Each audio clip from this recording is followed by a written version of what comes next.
నేను సెకండ్ క్లాస్లో మీకు ఈ షేడ్ చూపించాను కదండి. ఈ లీవ్స్ ఇదే ఫ్లవర్స్తో ఈ షేడ్ చూపించాను కదా. చక్కగా కాటన్ శారీస్ మీద ఒక 2 బాటిల్స్ తీసుకుంటే చాలండి. ఇలా చక్కగా స్టెమ్స్ వేసుకుంటే చాలా లుక్గా అయితే ఉంటుంది. మీరు సరదా పడుతున్నారు కదా స్టెమ్స్ కావాలని, అందుకని ఈ విధంగా చూపిస్తున్నాను. ఈరోజు థర్డ్ క్లాస్ అయితే మొదలు పెట్టేసుకుందాం ఇంకొక స్టెమ్తో. ఎందుకంటే మీకు స్టెమ్స్తో మాకు చెప్పండి అంటున్నారు కదా. సో ఈరోజైతే థర్డ్ క్లాస్ ఒక స్టెమ్తో స్టార్ట్ చేసుకుందాం. Welcome back to my channel Sakhi thoughts. ఈరోజైతే ఒక స్టెమ్ అయితే గీసేసుకుందాం. నేను చెప్పాను కదండి, డిజైన్స్ మీద ఆధారపడకుండా మనకి ఏ విధంగా మనం వేసుకుంటామో ఆలోచించుకుని ఆ విధంగా గీసుకోవడమే. మీరు బాగానే చెప్తున్నారండి, మీకు కొత్తగా నేర్చుకుంటున్నాం కదా, మాకు రావచ్చు రాకపోవచ్చు అని మీరు అనొచ్చు. కానీ ట్రై చేయండి, ట్రై చేస్తేనే కదా ఏదైనా వచ్చేది. మనకి ఇలా ఏదైనా కొంచెం సైడ్ అయినా కానీ సరి చేసుకోవచ్చు, నో ప్రాబ్లం.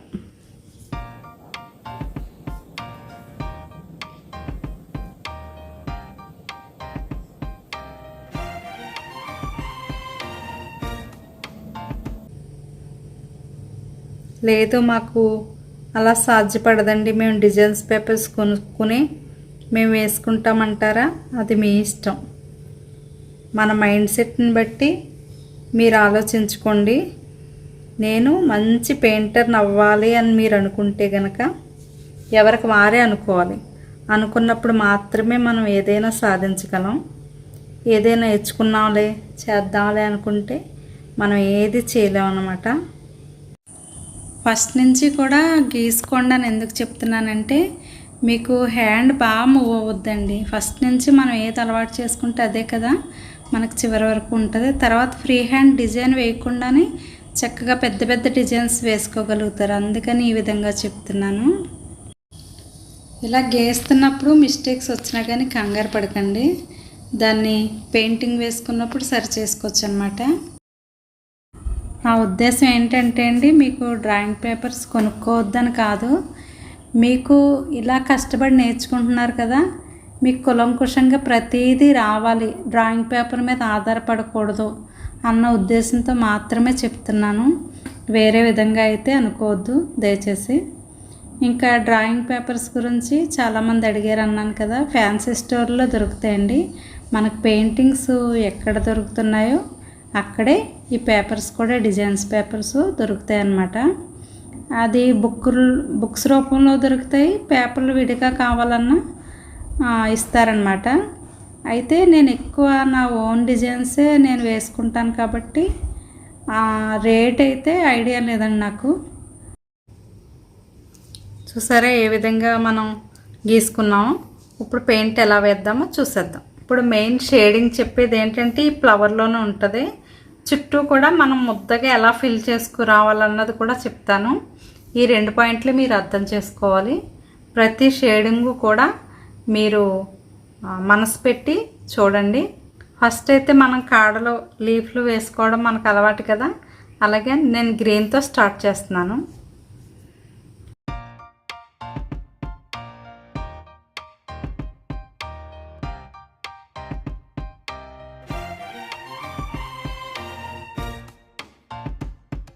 ఫస్ట్ క్లాస్లో ఈ చిన్న లీవ్స్ ఎలా ఫిల్ చేయాలన్నది చూపించాను కదా.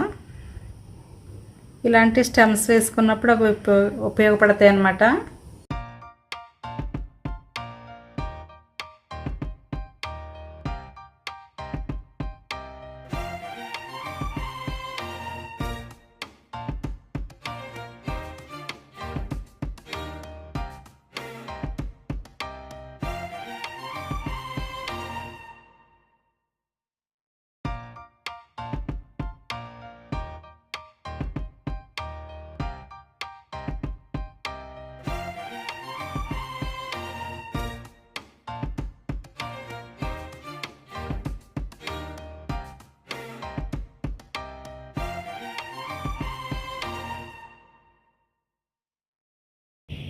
ఈ లీఫ్లో ఎలా షేడ్ ఇవ్వాలో చూపిస్తాను.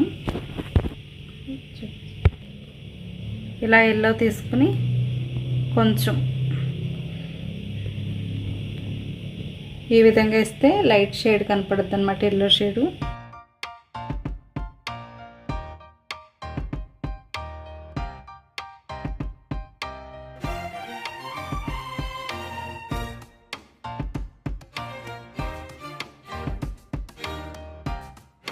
ఇప్పుడు గ్రీన్తో అయితే ఈ లీవ్స్ అన్నీ ఫిల్ చేసేసాం కదా. ఇప్పుడు ఫ్లవర్స్లో ఎలా ఫిల్ చేసుకోవాలో చూద్దాం. ఈ ఫ్లవర్స్ చిన్న ఫ్లవర్స్ని అయితే పింక్తో ఫిల్ చేసేద్దాం. ఇది ముద్దగానే వేసేయాలండి. జస్ట్ ఇలా పాయింట్ బ్రష్తో ఇలా వేసుకుంటూ వచ్చేస్తే సరిపోద్ది. మనం ఫస్ట్ క్లాస్లో అయితే లీవ్స్ ఎలా వేయాలో మనం చూసాం కదా. అలాగే సెకండ్ క్లాస్లో అయితే ఫ్లవర్స్ ఎలా మోల్డ్ చేసుకుని ఎలా పెయింట్ వేయాలో, మన హ్యాండ్ ఎలా తిరగాలో ఇవన్నీ కూడా చెప్పుకున్నాం కదా.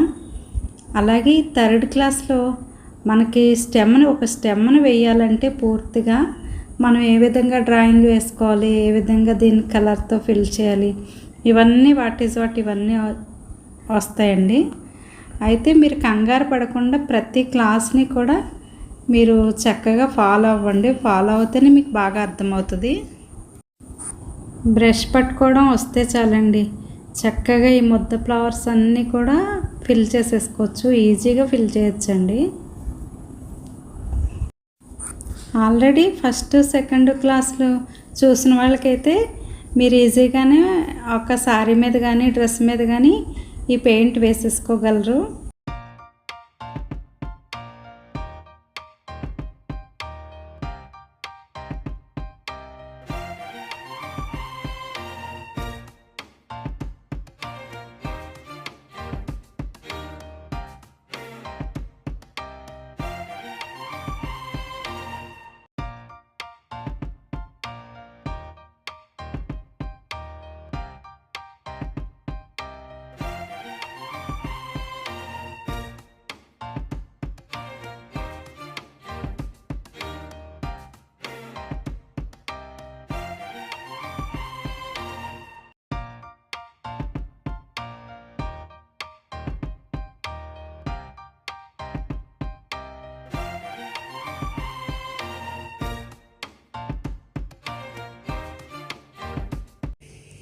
చూసారా చక్కగా ఫిల్ అయిపోయినాయి కదా.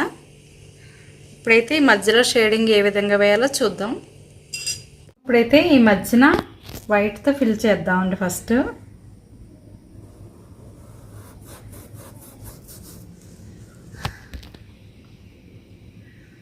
ఈ విధంగా ఈ ఫ్లవర్ అంతా కూడా వైట్తో ఫిల్ చేసేయాలండి.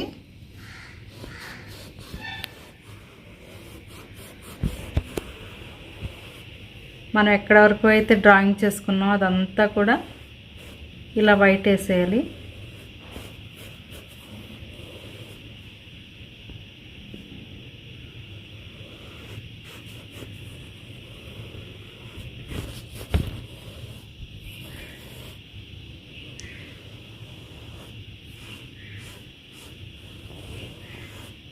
ఈ విధంగా ఫ్లాట్ బ్రష్తో మొత్తం ఫిల్ చేసేసాను.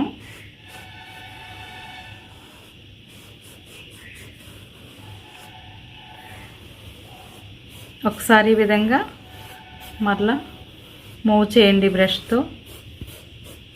ఓకే, ఇప్పుడు దీని మీద ఏ కలర్ వేద్దామో చూద్దాం. అయితే మరలా పాయింట్ బ్రష్ తీసుకుని దీన్ని మూవింగ్ ఇవ్వాలన్నమాట. దీనికోసమని ఈ కలర్ అయితే నేను తీసుకున్నాను.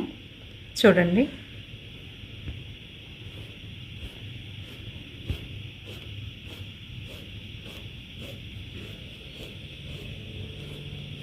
ఈ విధంగా చాలా తక్కువ కలర్ తీసుకుని, కొంచెం తడిగా ఉంది కదా వైట్ వేసుకున్నాం కాబట్టి, మరీ ఆరిపోకూడదు వైట్, మరీ తడిగానే ఉండకూడదు.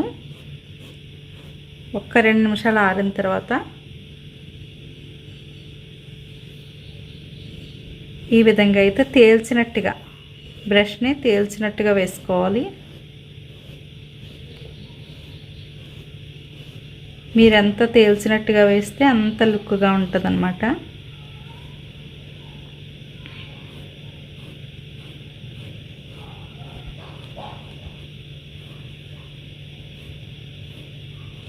చూసారా, అది ఇలా ఇచ్చాం, ఇది ఈ విధంగా అయిపోవాలి.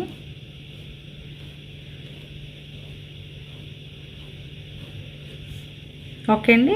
ఇంకొంచెం మనం పొడవుగా తీసుకురావాలన్నా వేసుకోవచ్చు.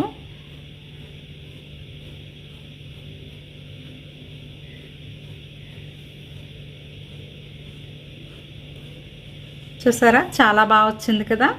ఇప్పుడు దీన్ని అవుట్లైన్ వేస్తే ఇంకొంచెం లుక్ వస్తుంది.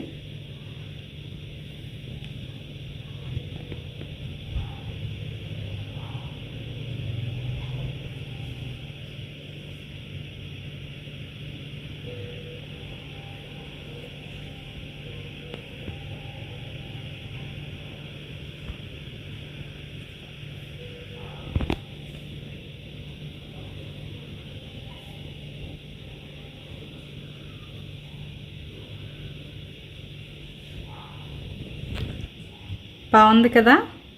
ఇప్పుడు ఈ మధ్యలో రౌండ్స్ ఉన్నాయి కదండి, ఈ రౌండ్స్ని ఎల్లోతో ఫిల్ చేద్దాం.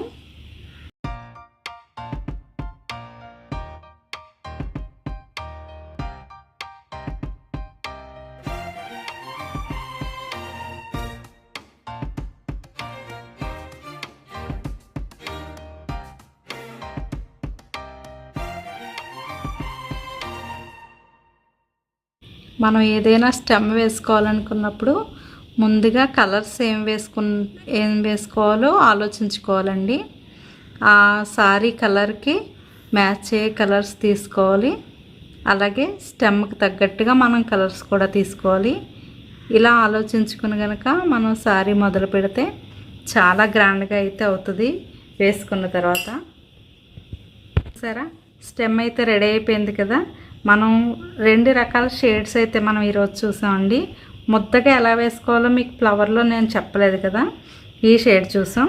ఇప్పుడు మనం ఏంటంటే అన్నీ కూడా పైనుంచి కిందకి లాగేవి, కింద నుంచి పైకి లావి, లీఫ్లు అవి చెప్పుకున్నాం, కానీ ఫ్లవర్ చెప్పుకోలేదు. కాబట్టి ఈరోజు వైట్ వేసి ఈ షేడ్ అయితే చూపించగలిగాను. ఎలా ఉందో ఫ్రెండ్స్ మీరు చెప్పాలి.